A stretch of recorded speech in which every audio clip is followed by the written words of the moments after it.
Saludos y gracias por permitirnos llegar a sus hogares a través de su programa Verdades al Aire. Hoy tenemos no una entrevista, hoy tenemos, digamos, una participación entre amigos, entre abogados prestigiosos, capacitados para tratar de llevar a la ciudadanía versiones sobre lo que es la ley de extinción de dominio y otros importantes temas que están en la palestra. Ellos están total y absolutamente facultados para orientarnos y para eso me acompañan Valentín Medrano, me acompaña Carlos Salcedo y Cristóbal, mi profesor. Así que vamos a comenzar de inmediato. Quisiéramos escuchar de ustedes su valoración sobre la ley de extinción de dominio. En realidad se necesita, quisiera ir paso a paso. Yo pienso que podemos establecer un seniority primero. Sí, porque nosotros siempre hemos tenido a Cristóbal como un referente. Por eso sí, bien que usted comience, profesor. Para usted decir corroboro y yo estoy de acuerdo. Establecerle seniority primero. Claro, claro. Bueno, está bien. No me relaje. Mira, te decía, yo creo que la ley de extinción de dominio, en los términos en que ha sido concebida por los organismos multilaterales que la han venido impulsando en diversos países de América Latina, está llamada a jugar un rol importante en el combate de la criminalidad organizada transnacional y doméstica. Sin embargo, lo que ha venido pasando en el país es que el proyecto de ley, en los términos en que fue aprobado por el Senado de la República, no se compadece con los estándares mínimos que la Constitución de la República exige. Ya lo que aprobó el Senado. En muchos aspectos. Sin embargo, ya la Cámara de Diputados ha modificado. Por suerte. Y modificó más del 98% de las cuestiones que se habían señalado como contrarias a la Constitución, y eso habla mucho y bien del trabajo en la Cámara. Para empezar, hay gente que defendía la idea de que era una ley que se podía aprobar con mayoría ordinaria. No es posible. Es una ley que en los términos en que la aprobó el Senado desvirtuaba todo el régimen de presunciones de legalidad, de buena fe, que están establecidos no en leyes ordinarias, en el artículo 69 de la Constitución, que establece las reglas del debido proceso y que son aplicables a todas las materias. Te dicen, no es una ley que regula derechos. ¿Cómo que no es una ley que regula derechos? Y la propiedad no se presume si tú tienes un título debidamente... Pero no está regulando un derecho fundamental. Perdón, si tú tienes un título debidamente adquirido y te ves en un proceso en el cual la titularidad sobre ese bien puede serte despojada, ¿de qué se trata? Es decir, si tú llegas como presunto propietario, ¿de qué se trata? Sí, pero el 112 habla muy claro, para regular derechos fundamentales, y eso no es regular un derecho fundamental. Cuando te dicen que te pueden extinguir la propiedad de un bien de un bien ilícito. Perdón. De un bien ilícito cuando se pruebe el ilícito. Mientras no se pruebe el ilícito, tú eres el titular legítimo. En tanto que titular legítimo, la posibilidad sola de abrir un proceso para extinguírtelo es una forma de interferencia violenta en un ámbito de derechos protegidos por la Constitución. Lo quiero decir de nuevo, es una forma de injerencia violenta. ¿Por qué? Porque la propiedad es la quinta esencia del régimen económico establecido por el artículo 11 y los artículos que van del 49 al 55 de la Constitución de la República Dominicana. Sí, pero eso es cuando la propiedad, y ustedes precisamente para eso están aquí, para orientar al país, cuando la propiedad es lícita, una propiedad que se le presume ilícita y que tiene que ser refrendado por un juez, el que diga sí, hay elementos suficientes para perseguir esa propiedad. Va el profesor, pero tú estás trocando todo lo que dice la Constitución. Está presumiéndolo. Porque presunción de ilicitud es como presunción de culpabilidad y está prohibida en la Constitución. Siga, profesor. Claro, hay una inversión ahí totalmente de lo que la Constitución y los pactos internacionales, los instrumentos internacionales establecen. Mira, si la Constitución de la República garantiza el derecho de propiedad, lo hace precisamente porque el régimen que nosotros tenemos, como decía Cristóbal, el régimen democrático, el régimen económico que tenemos, la base fundamental de sustentación de la vida económica, incluso ha habido un impulso de parte del gobierno en los últimos años en pro de la titulación de las tierras, y cada vez que el Estado emite un certificado de título, ese certificado de título presume la buena fe y presume la titularidad, no, es legal, le otorga la titularidad. ¿Quién debe romper esa presunción de buena fe? El Ministerio Público en el proceso de extinción de dominio, no a la inversa. Pero tú hablabas de la valoración general, de la utilidad general de esta ley de extinción de dominio. Yo pienso que siempre será necesario y útil reforzar, completar lo que le puede faltar a la Constitución y particularmente a las leyes. ¿Para qué? Para la persecución de la alta criminalidad, la delincuencia de cuello blanco, la delincuencia ligada al Estado, particularmente a la administración de la cosa pública, y la delincuencia transnacional en sentido general. Siempre será posible. Ahora, cuando tú ves en los artículos 51.5 y 51.6 de la Constitución, primero, hay un error en la visión, en el concepto de la ley de extinción de dominio. La ley de extinción de dominio no es el sálvalo todo. La ley de extinción de dominio en el marco constitucional es una ley complementaria residual a lo existente. El 51.5 se establece claramente en los casos en los cuales podrá decomisarse un bien como objeto o producto de un proceso judicial. ¿En cuáles casos? En los casos que incluso están en la ley de extinción de dominio de manera duplicada. Es decir, cuando tú atacas la corrupción, cuando atacas el narcotráfico, la alta delincuencia, eso está previsto en el Código Penal y las leyes complementarias. Claro. La ley de lavado de activos prevé todo eso. Entonces, ¿se permite el decomiso de los bienes que son de origen ilícito o de uso o destino ilícito? Sí, en la actualidad existe. Entonces, estamos demostrando con eso. Precisamente, perdóneme, que yo creo que no, porque hay tanta alarma respecto a que se persiga por ser un bien ilícito, porque eso que ellos están estableciendo en esta ley de extinción de dominio, de hecho ya está establecido en otras leyes. Sí, lo que está denunciando eso, diferente. Lo que yo digo es que nosotros a veces, mira, y creo que podemos hablar con cierta autoridad. Desde el año 2001 nosotros estamos hablando de la ley de extinción de dominio, de una ley similar que complete aquellos aspectos que están vacíos en el ámbito de la persecución de la alta delincuencia, incluida la corrupción. Los bienes abandonados, los bienes ilocalizables, que incluso la ley de extinción de dominio los enumera en algún momento. Pero es para eso que está la ley de extinción de dominio, porque el Código Penal y las leyes complementarias ya tienen eso. Ahora, ¿qué demuestra la ley de extinción de dominio poniendo en manos del Ministerio Público la persecución para fines de extinción del dominio? Que el propio Ministerio Público, que en la actualidad es incompetente para perseguir la alta criminalidad, le vamos a dar también la herramienta que ahora no usa de manera eficiente para perseguir por vía de extinción de dominio, violando una serie de derechos fundamentales, como ha sido reconocido en la modificación que anoche hizo la Cámara de Diputados. Sin embargo, se presume que debe ser el Ministerio Público como garante, digamos, de los asuntos penales que inicie. Pero la propia ley establece que aunque el Ministerio Público actúe de una forma diferente o actúe conforme a las presunciones que usted dice, hay un juez que es quien valorará lo que el Ministerio Público someta. O sea, el Ministerio Público no puede hacer lo que le da la gana. ¿Qué piensa? Bueno, yo, en algunos de los aspectos planteados yo no me puedo llamar colega de esta gente, Dios mío. Su nivel, allá arriba, no me permite, pero voy a hacer ese abuso de confianza por el día de hoy. De los colegas.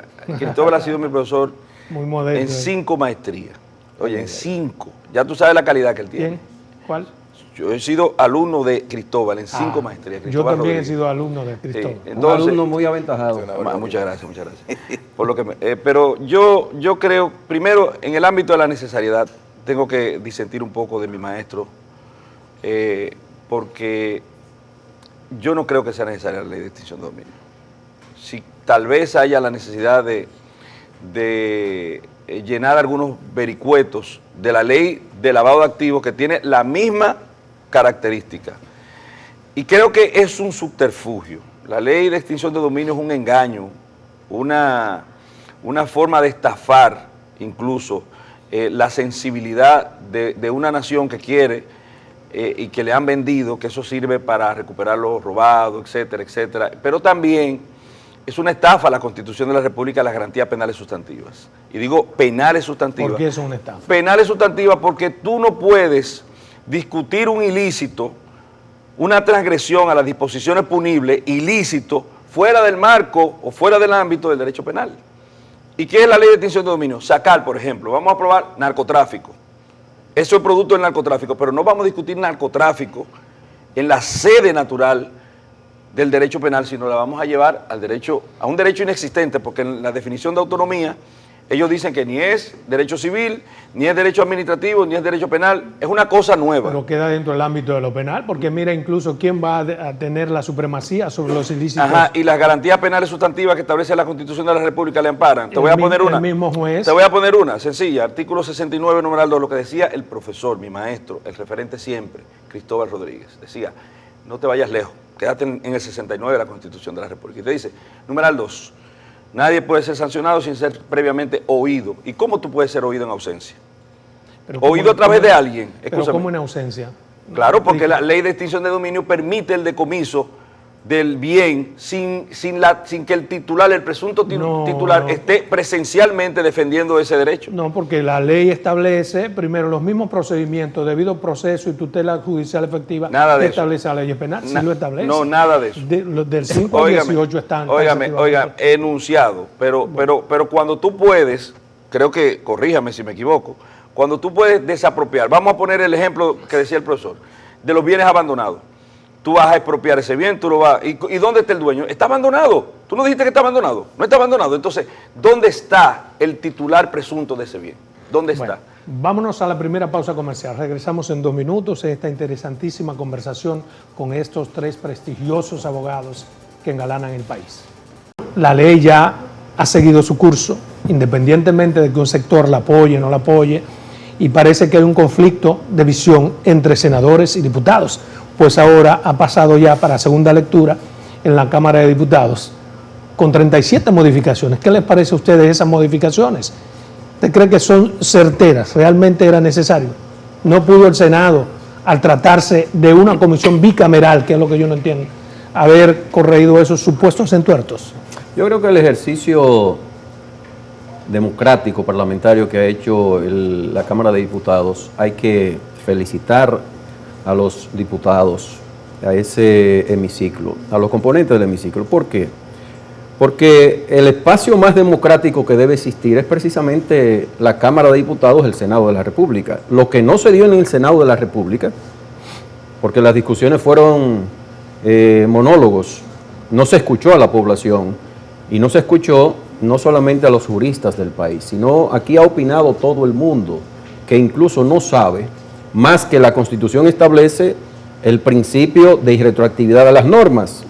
Eso no hay que ser abogado, léalo y vea que la ley de extinción de dominio luego se llevaba garantías fundamentales, como decía Cristóbal, el artículo 69, tomarlas ahí. Presunción de inocencia, bueno, pero tú persigues, es un sofisma, decir que se persigue en re en el bien. Ajá. Y el imputado, cuando tú vas a calificar en la sentencia que hay un ilícito, pero resulta que no se va a condenar al imputado, sino que se va a derivar una consecuencia de una acusación que no existe y de un imputado que no existe. Entonces la Cámara de Diputados... Pero para eso la investigación previa del Ministerio Público, que puede actuar ya sea digamos, por una denuncia o puede actuar de manera propia. Así es, y mira, parte de un elemento objetivo para investigar y para tratar de obtener un bien. Claro, pero eso lo puede hacer en el otro ámbito, en el ámbito ordinario del derecho penal, como decía nuestro amigo Valentín. Exacto, si se puede en el ámbito ordinario, ¿por qué no se puede? Al principio, si se hace incluso con las personas, ¿por qué no se puede hacer con un bien? Estamos abandonando el derecho natural, el derecho penal natural, donde tiene que estar un imputado, simplemente para arrastrar una ola internacional y nacional en relación con la ley de extinción de dominio. Por ejemplo, la Cámara de Diputados eliminó un artículo que establecía un 3% para los que denuncien, los chivatos, ¿verdad? Y aquellas personas que pudieran ser afectadas con la extinción de dominio. Eso es importante porque una persona que pudiera tener una enemistad con alguien, cualquiera, en la relación natural se dan una serie de diferencias y cualquier persona podría denunciar a alguien. Pero ese 3% para no atormentarlo. alcanzaba al denunciante, sino solamente a quien tenía el bien, se pactaba con la justicia. No, a todo el que dé información. Léete completo Sí. las disposiciones que fueron eliminadas por la Cámara de Diputados. Por lo tanto, para solamente poner esos 3 ejemplos, y dentro de los 2 hay una cantidad, pues yo creo que ha hecho un ejercicio de oídos importante de cara a la población, la Cámara de Diputados, con esas modificaciones. Y el llamado que hacíamos todos los juristas de este país, o una parte importante de los juristas, y la población en general, al sosiego. Esas son leyes que, siendo complementarias, con lo cual me caso, es decir, yo creo que sí es necesario, para los casos en los cuales no alcanza el derecho penal actual, para esos casos, pero no para los casos existentes. ¿Qué sigue? ¿Cuál es el proceso que sigue? Suponiendo que hoy, como se estila, la Cámara de Diputados apruebe en segunda lectura, se supone debe volver al Senado. ¿Qué ustedes esperan que allí ocurra o qué presagian que podría ocurrir? Mira, yo quiero señalar algunas de las decisiones de modificación que adoptó la Cámara que me parecen especialmente relevantes. La primera, y tal vez más importante, fue aprobada a unanimidad en la sesión del jueves, el proyecto de ley en la Cámara de Diputados.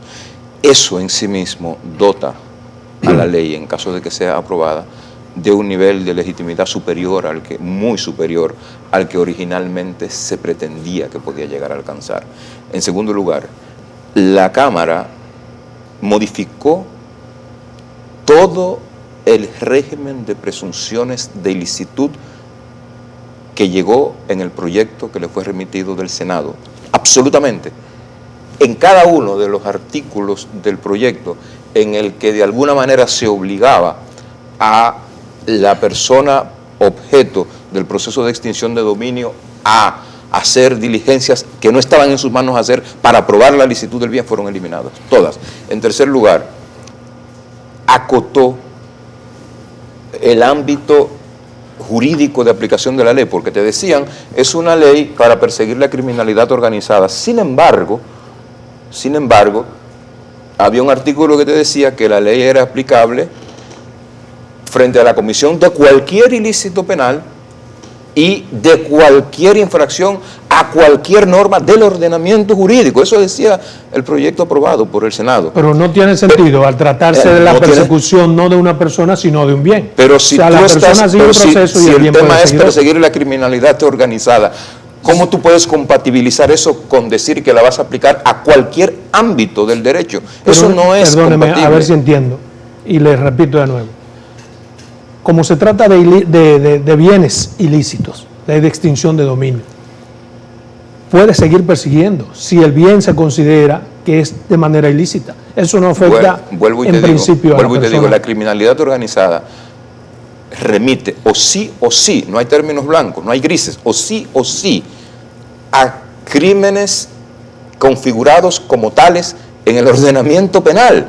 Entonces, decir que se va a aplicar en cualquier ámbito, a la infracción de cualquier ámbito del derecho, es incongruente con el postulado de que es para el combate de la criminalidad organizada. En tercer lugar, el proyecto, en los términos en que llegó a la Cámara de Diputados, preveía la posibilidad de que los bienes pudieran pasar a manos del Estado o de su legítimo propietario, con lo cual implicaba una violación al artículo 169 de la Constitución, por lo que te voy a explicar.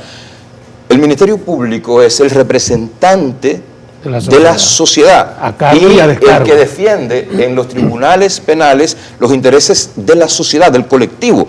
No defiende intereses individuales. Fíjate que cuando tú quieres pedir indemnizaciones civiles en el marco de un proceso penal, tienes que hacerlo como parte privada, no lo hace el Ministerio Público. Bueno, pues resulta que en un proceso donde quien investiga y quien representa ante el tribunal es el Ministerio Público, el trabajo del Ministerio Público podía resultar en beneficio de entes privados.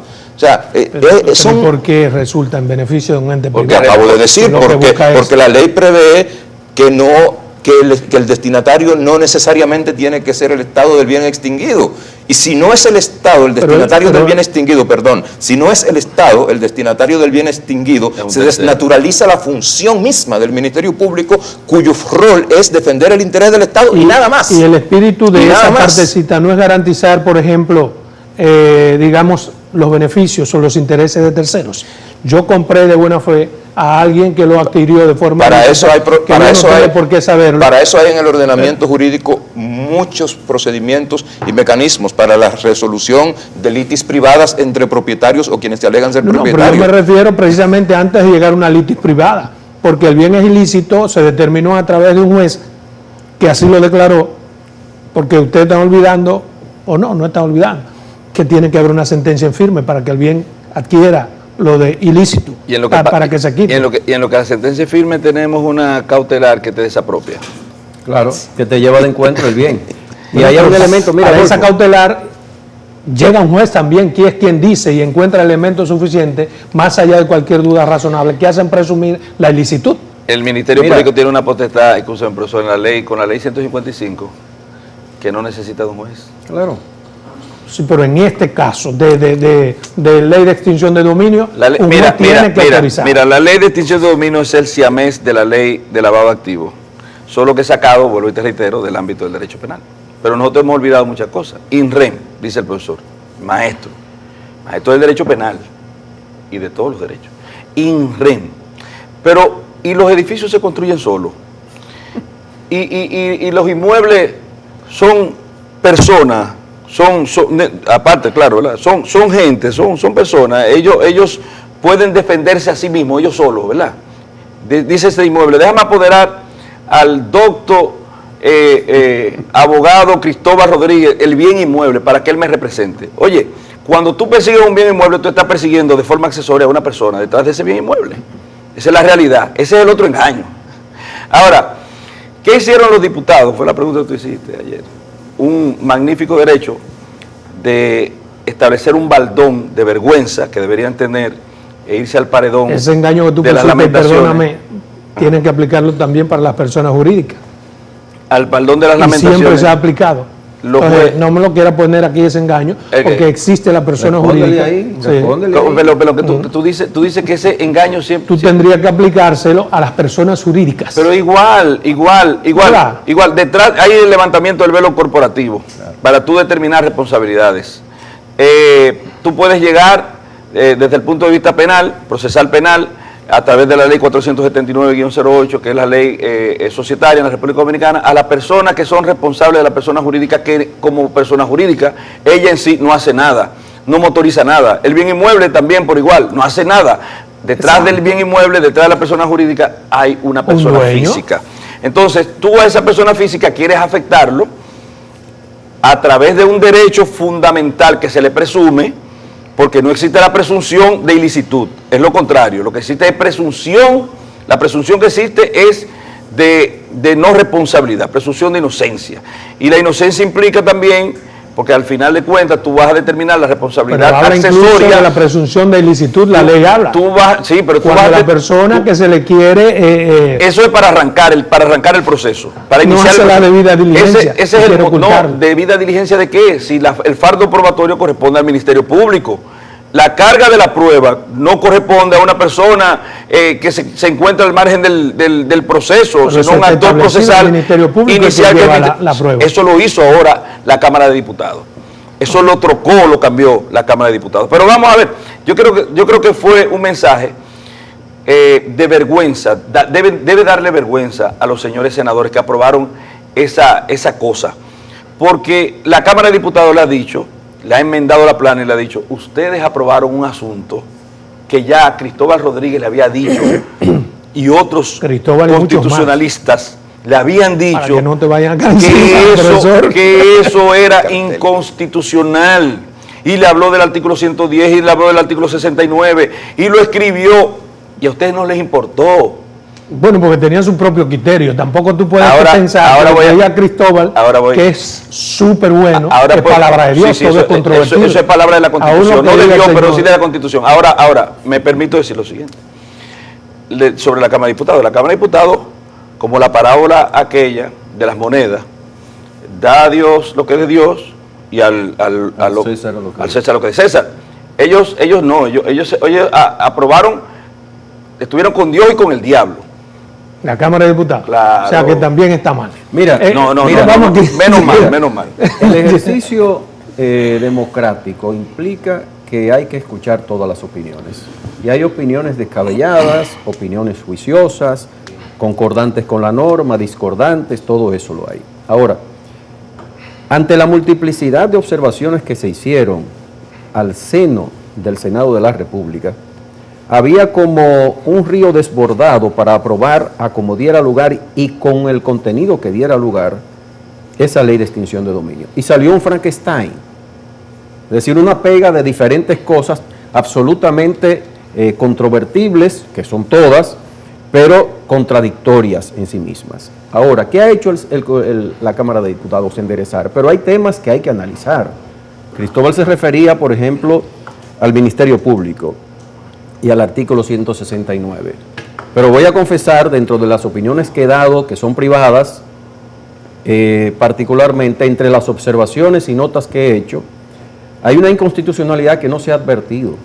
¿Cuál es? El Ministerio Público no tiene facultades, en virtud del 169, para estar en el ámbito de la ley de extinción de dominio. Cualquiera dirá, bueno, pero eso es una locura.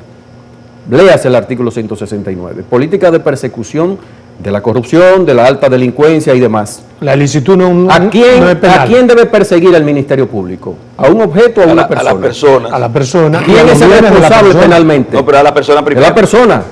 Es la persona, es el titular del derecho, sujeto del derecho. ¿Le puedo decir algo? Lo otro es accesorio. Siga, profesor. Lo otro depende, porque el propietario de una cosa es una persona jurídica o una persona física. Y en este caso particular, parte de la persona física. Entonces, yo creo que el sosiego llegó, la tranquilidad llegó. Ahora, en el ámbito de tenemos poco tiempo, porque el día 26 se cierra la legislatura, ¿verdad? Sí. Y tendría que la Cámara de Diputados aprobar el viernes, hoy. Ayer. ¿Lo declararon de urgencia? Sí. Lo declararon de urgencia. Entonces tiene que aprobarlo en segunda lectura hoy y ya pasaría al Senado de la República, que tiene solamente el lunes para poder aprobar definitivamente esa ley. Con lo cual tiene una camisa de fuerza. Si modifica el Senado de la República los términos aprobados por la Cámara de Diputados, murió. Hay quienes Entonces dicen ya cae para otra legislatura. Hay quienes dicen incluso que puede ser una tratativa política para que muera. Yo quiero analizar dos temas con ustedes. Está el que le dije antes de irnos a pausa, y segundo, el que siempre hay que esperar que hablen los diferentes sectores de la sociedad. Y no se supone que en el Congreso estamos representados todos los sectores de la sociedad. Una democracia participativa, nosotros no hemos abandonado el sistema político que tenemos de representación. Y eso se hace a través de nuestros mandatarios. Pero los mandatarios son que nuestros delegados actúan por mandato nuestro y tienen que tener una comunicación permanente con su pueblo. En el Congreso. Sí, pero estamos representados en el Congreso, pero yo tengo un nombre, Cristóbal tiene un nombre, Valentín tiene un nombre y tiene que consultar a la población, el legislador, para poder entonces llevar sus inquietudes, sus necesidades y sus criterios sobre determinadas normas. Sin embargo, perdóneme, yo creo que aquí se ha abusado de eso. Cuando hay sectores que son los preponderantes en el país, digamos empresarios y otros sectores poderosos, siempre que se quiere modificar algo, ellos salen a última hora y hay que escuchar sus versiones. En este tema, por ejemplo, esa ley tiene 11 años en el Congreso Nacional. A última hora aparecen unos sectores que de alguna forma no les conviene lo que dice la ley de extinción de dominio, porque quieren ser escuchados. Porque no había y la ley. Constitución y la ley manda que es obligatorio, porque estamos todos representados. Te corrijo, en el Congreso. Adolfo, no es que quieren ser escuchados, es que tienen que ser escuchados. Pero no es obligatorio. Todos los sectores tienen necesariamente en un sistema democrático donde nosotros somos los que elegimos a nuestros representantes, tenemos que ser escuchados. Pero el a eso sector me empresarial, refiero. el que tenga intereses X, el que tenga intereses Y Y. esos mismos sectores tienen también sus diputados y sus senadores, pero ¿dónde tienen que ser escuchados? Es allá, no es afuera. Y tiene 13 años en la ley, nunca han ido por ante el Congreso. y para que ahora para que que se la echa la vista pública Pero pavera, hay que se- libertad de expresión y difusión del pensamiento, que es un principio cardinal Está bien, de nuestra pero democracia. escúcheme cuál es el Ustedes espíritu. pueden ser escuchados cuando No, son no. llamados todos los ciudadanos ante la Cámara de Diputados, ante el Senado, como también fuera, los medios de comunicación, por ejemplo. Lo estamos haciendo ahora. El espíritu, lo que quiero decir es que, señor, usted tuvo esa potestad constitucional y democrática de ir, ¿por qué nunca fue?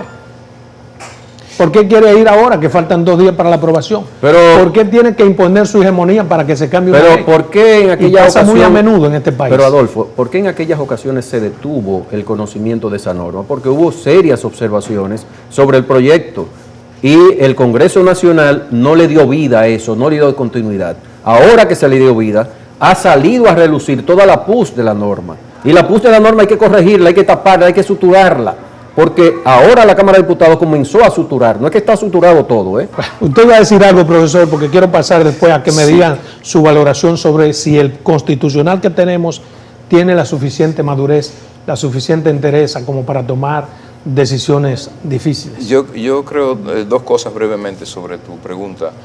Yo creo que en un régimen donde la libertad de expresión está garantizada, donde el derecho de presentar peticiones y opiniones a los poderes públicos está consagrado como un derecho fundamental en el artículo 22 constitucional, no hay momento vedado para que cualquier ciudadano, cualquier entidad de la sociedad pueda hacer valer o pretender hacer valer y escuchar sus criterios sobre cualquier cosa que sea de interés público. Eso es lo que define, esa es la esencia del republicanismo, el derecho de todos a poder participar en cualquier momento y circunstancia en el debate sobre las cosas que nos conciernen a todos. Esa es la quintesencia del republicanismo en los términos en que está planteado por el artículo 4 de la Constitución Dominicana, en primer lugar. En segundo lugar, hay un elemento que en la revisión que hizo el pasado jueves la Cámara de Diputados permanece y que yo creo y aprovecho este espacio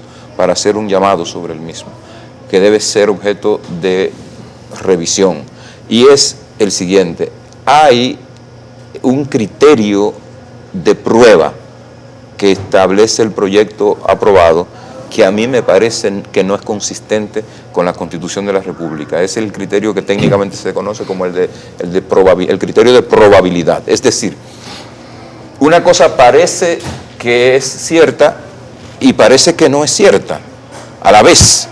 O sea, tiene probabilidades de ser y tiene probabilidades de no ser.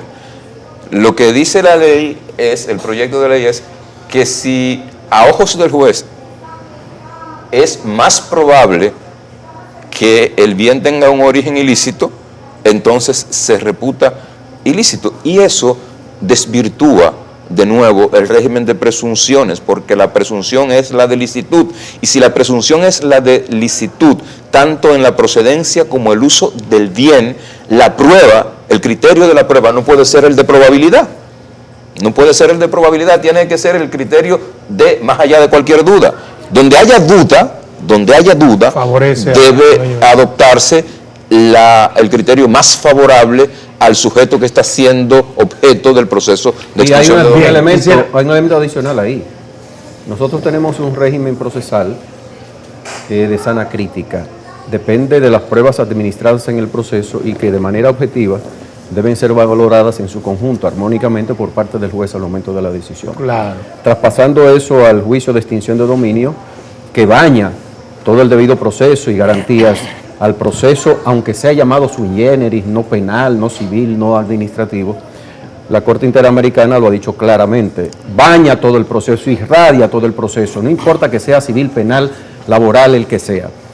Primera cuestión. Segunda cuestión, el juez es imparcial e independiente, y la imparcialidad deviene precisamente del hecho de que no puede establecer subjetividades en su decisión, y eso sería una manifestación clarísima de que él, en base a lo que él entiende, la íntima convicción, exactamente, podría decidir el destino de un o muchos bienes, que en este caso son sin embargo, el juez, para tomar la decisión de incautar el bien o para protegerlo, y lo dice la próxima ley, tiene necesariamente que valorar las pruebas.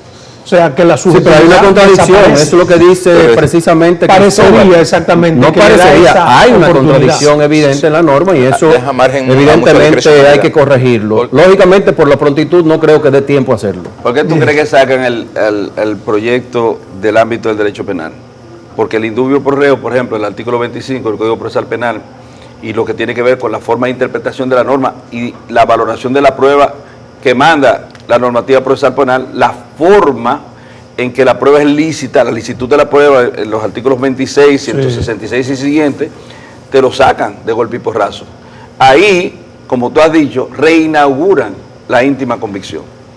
Reinaugura la íntima convicción. Sin embargo, porque es que el catálogo del instituto probatorio que contiene los artículos 26, 166 y siguientes de la normativa procesal penal están vedados de ese procedimiento. No están contenidos simplemente. No están contenidos. Hay algo que es dubitativo, porque en otros momentos de la propia ley ¿Y la duda a quién favorece? Que se seguirá el mismo proceso que se sigue en lo penal y una serie de la cosas. duda a quién favorece. Se supone favorece que al reo, favorece. pero ¿dónde está el reo? Si es in rem. Hay indubio pro reo, indubio pro reo, indubio pro persona. Mira, quitémonos la venda de la cara. Aquí, por ejemplo, queremos tomar como modelo la ley colombiana, que ha sido efectiva. Primero, la ley colombiana fracasó. En el año 2002 hubo que hacer una modificación urgente, eso fue en el año 96 y después 2014. Porque el problema en Colombia no es el problema de aquí necesariamente. En el año 89, ¿qué pasó con el famoso narcotraficante colombiano, Pablo Escobar? Quedaron bienes, enormes cantidades de bienes en Colombia, que no pertenecían más que a la familia o eran de ese señor, y había que buscarle una solución. En el año 96 la buscaron. Pero ¿qué resulta? Que en la Constitución colombiana el derecho de propiedad no es un derecho fundamental. No nos confundamos.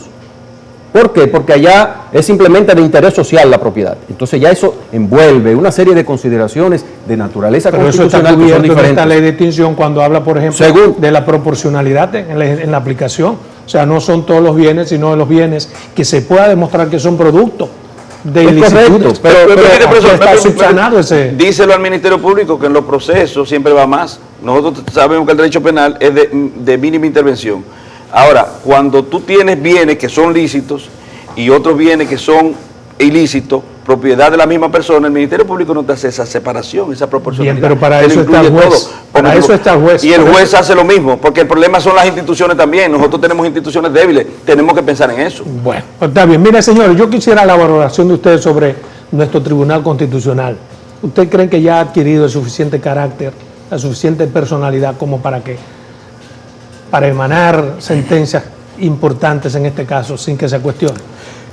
Yo quiero empezar brevísimamente para decir dos cosas. Primero, nosotros tuvimos la dicha en República Dominicana de que el Tribunal Constitucional en su primera generación de integrantes tuvo al frente a una persona de la talla del profesor Milton Ray Guevara.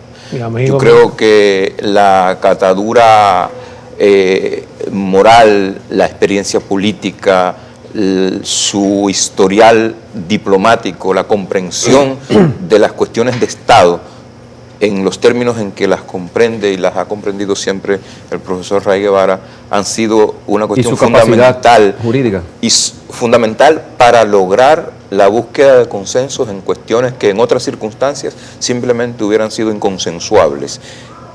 Y eso ha sido clave. Creo que además de la gran labor jurisprudencial que ha hecho el Tribunal Constitucional, hay un intangible que ya es una ganancia neta para la República Dominicana. El Tribunal Constitucional, precisamente por su historial docente del profesor Ray Guevara, se convirtió en la principal academia de Derecho Público de la República Dominicana.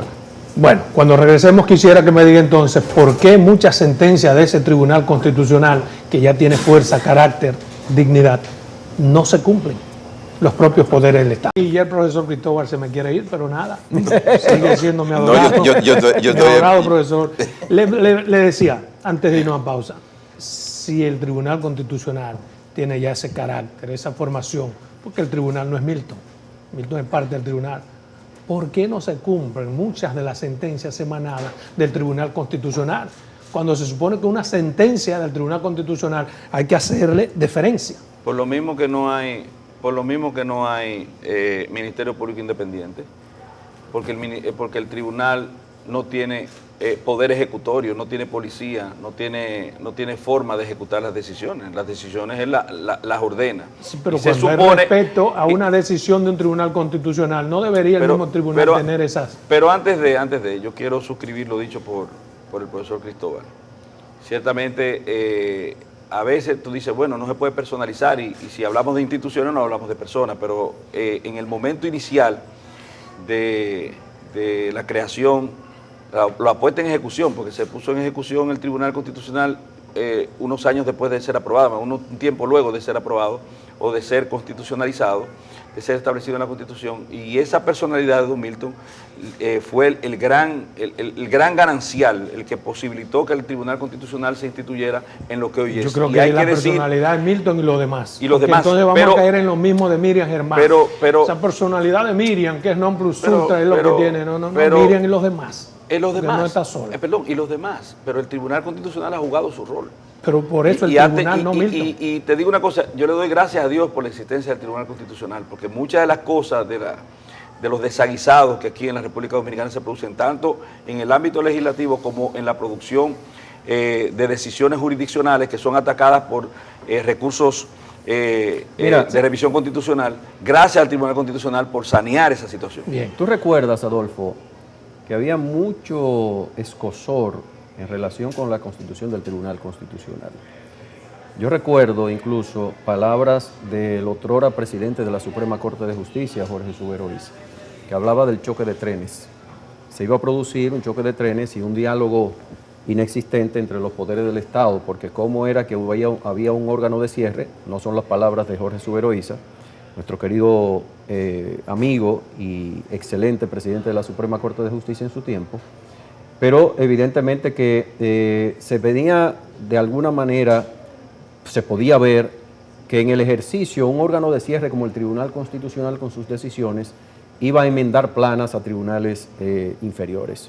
Pero tienen a alguien que cerrar los conflictos. Claro. Cuando se trata de derechos fundamentales, y lo ha solucionado el Tribunal Constitucional con su composición variopinta, que es también parte de la riqueza, y luego la armonía para llegar a una solución de 9, de 13, lograr mayorías necesarias para poder aprobar cada una de las decisiones, en medio de personas que tienen pensamiento conservador, no es malo ni bueno, pensamientos liberales, pensamientos de avanzada y con criterios también políticos bastante avesados.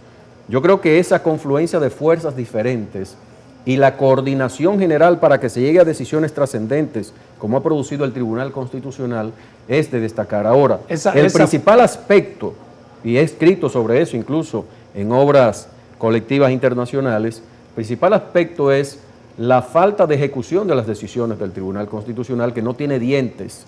Y no tiene dientes, y yo sugiero, y lo he sugerido, no lo hagan. Que la ley sea modificada para que finalmente haya un espacio institucional que dependa del propio Tribunal Constitucional en la observación de la ejecución de cada una de sus decisiones, y que los órganos del Estado no solamente se vinculen a la decisión en cuanto a su contenido material, sino en cuanto a su ejecución misma a través de los presupuestos que son necesarios para muchas de sus decisiones, que obviamente los presupuestos no alcanzan para todo, pero en eso del Tribunal Constitucional tiene que ser, y lo ha sido, bastante comedido. Yo quiero la opinión de ustedes sobre algo que se supone, y han dicho muchos juristas, expertos, que se han violado incluso los ribetes constitucionales, en el caso Medusa.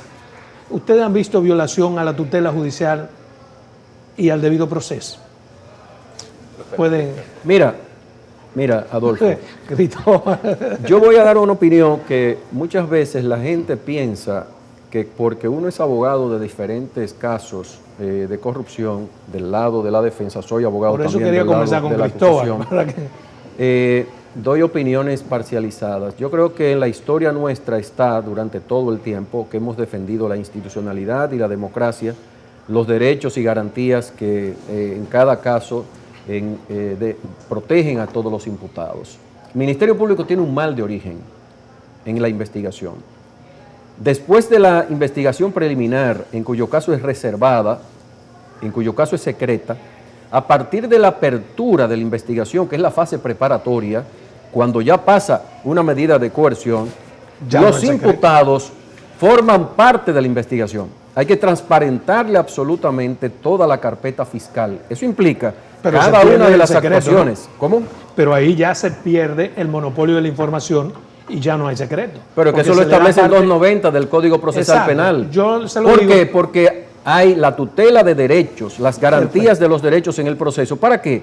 Para que se haga una investigación objetiva y se tenga en cuenta las pruebas de cargo y las pruebas de A descargo. descargo. Y yo le hago, Entonces, el perdóneme- Ministerio Público, en ese caso particular que tú mencionas, Sí. ha repetido lo que ha hecho en todos los demás casos. Yo hago esta Violación pregunta. flagrante a derechos y garantías de los imputados. Yo hago esta pregunta precisamente porque me interesa tanto como abogado y como periodista. Lo veo desde los dos ángulos. Que el juicio ya están condenados porque aparece en todos los medios de comunicación, pero eso no es una responsabilidad, digamos, del Ministerio Público, que después de haber establecido medidas de coerción, el caso se haga público. ¿Por qué? Porque pierde el monopolio de la información y entran otros participantes que incluso en ocasiones son los que dan aquiescencia a los medios de comunicación, no necesariamente el Ministerio Público. Doctor. No hay violación ahí. Sí, hay unilateralidad, porque no se escucha en la misma proporción al que está del otro lado. Pero eso en los medios. Los medios Exacto, y los que medios no somos tribunal. Son un tribunal, son un tribunal accesorio. Pero oye lo que te voy a decir. Bueno, Yo opinión. a la pregunta la responderé con un artículo 228 del Código Procesal Penal. Si se concede la prórroga, se suspende la prisión preventiva. ¿Ha ocurrido? ¿No ocurre? ¿Ha ocurrido en algún caso? ¿No? Se ha concedido prórroga ¿Y de quién 4 es esa- meses. ¿De quién es esa culpa? ¿El Ministerio Público No, o del juez que del tiene? sistema Del penal, del sistema, sistema penal, no. de la complicidad Del sistémica, sistema, de la no, complicidad porque- sistémica. Perdóname. Pero- no puede ser del sistema. Espérate, a ver. Te pruebo que es de los dos. Sí, pero Te pruebo que es de los para que dos. me refute ahí. Sí. Yo digo que no es el sistema, Ajá, porque ok. está taxativamente establecido en una ley. Ok. Entonces hay un aplicador de la ley que es el que está violando. Te pruebo que es de Porque los- taxativamente. No. Entonces, ¿quién es el escollo? Permíteme. Es ese aplicador. ¿Quieres escuchar, verdad? Que tiene que tener una forma ¿Quieres de ser saber, verdad? sancionado. ¿Quieres saber? Ok. Sí, señor. No dijo el profesor Cristóbal, cuando lo dio el artículo 169 de la Constitución de la República, y bueno, de soslayo el 170 con los principios rectores de la función del Ministerio Público, que el Ministerio Público representa a la sociedad. El Ministerio Público también representa a ese imputado. Tú sabes que el Ministerio Público de oficio puede solicitar variación de medida. Tú sabes que el Ministerio Público tiene que garantizar la aplicación de la ley. Y tú sabes que eso es una ley.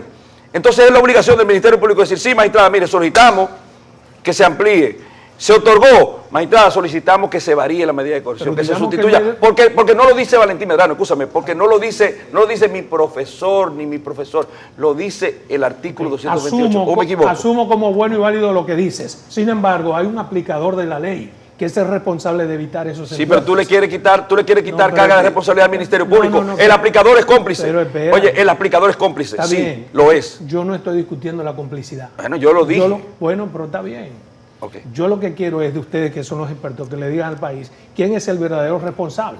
Porque en su locura el Ministerio Público puede pedir lo que le dé la gana, como No. en efecto aquí lo hace. Mira, No, mira, Adolfo. no, mira, Pero hay un juez que debe decirle, Mira, no, Adolfo. señor Ministerio, ¿qué pasa? Mira, Adolfo, aquí Dele, hay un dele, problema dele. grave. Yo he dicho en círculos académicos cercanos y públicamente quizás no lo he dicho tantas veces, pero es importante.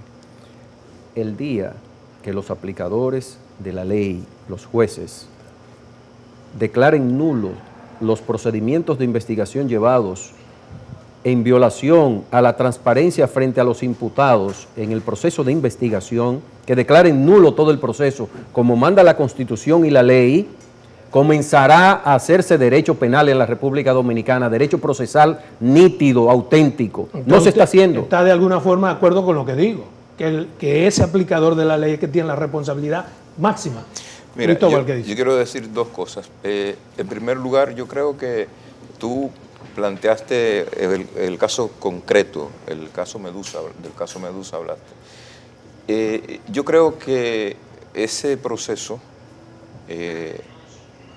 es una cuestión que no tiene precedentes en la República Dominicana en muchos aspectos, que es en parte una radiografía, más que jurídica, sociológica, de la composición social de la República Dominicana, que es una acción o que es un proceso que abre un parteaguas en el combate de la corrupción y de la impunidad en el país.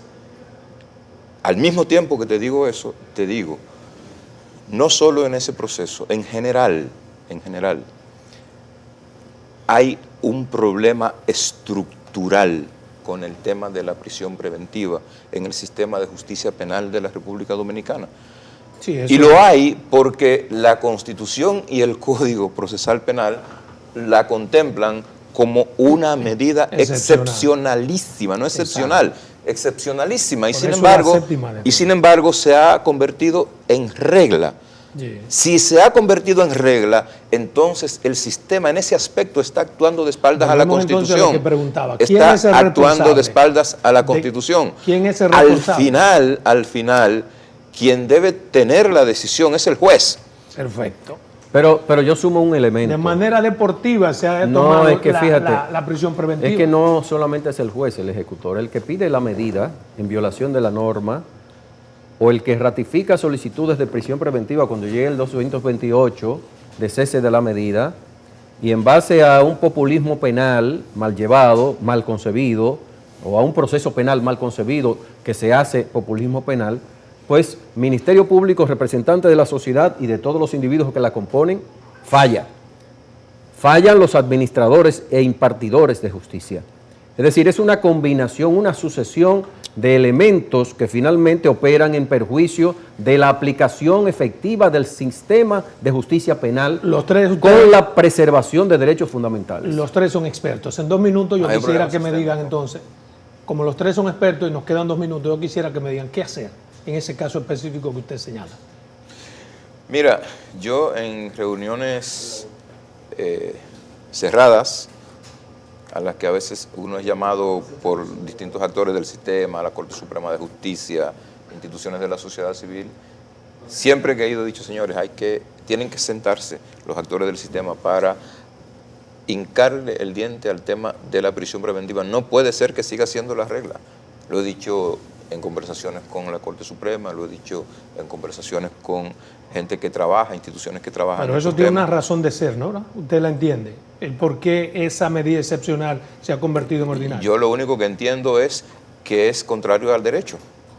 No entiende que como el sistema no tiene forma tanto humana como administrativa de garantizar las demás medidas, utiliza esa, lo cual es una violación. Es que el Estado no puede prevalerse de sus falencias para actuar en contra del ciudadano. Claro, pero en principio lo está haciendo. Mira, el ser humano tradicionalmente, por eso existe en la civilización moderna, existe un sistema procesal penal, un sistema organizado para resolver los diferendos de las personas.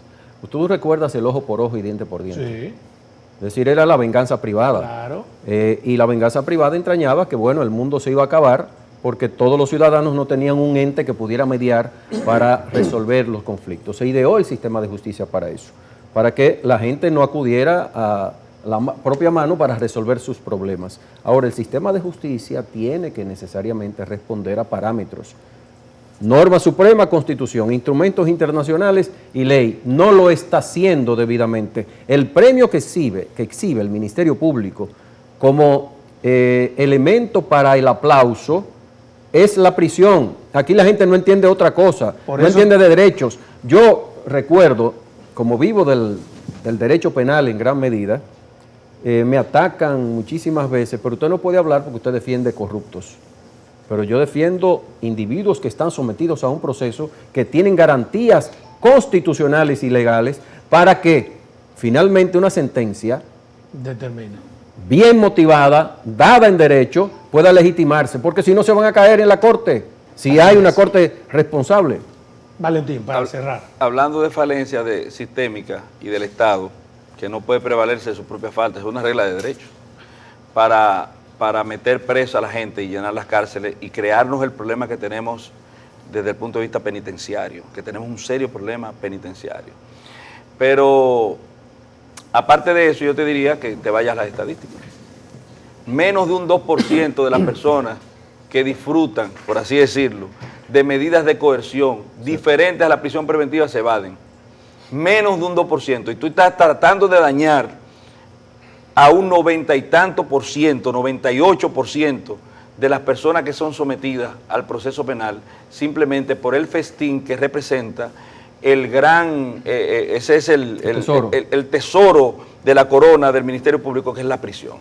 Bien, es muy breve el tiempo cuando uno está con un tema súper interesante y con 3 panelistas que son de primera línea.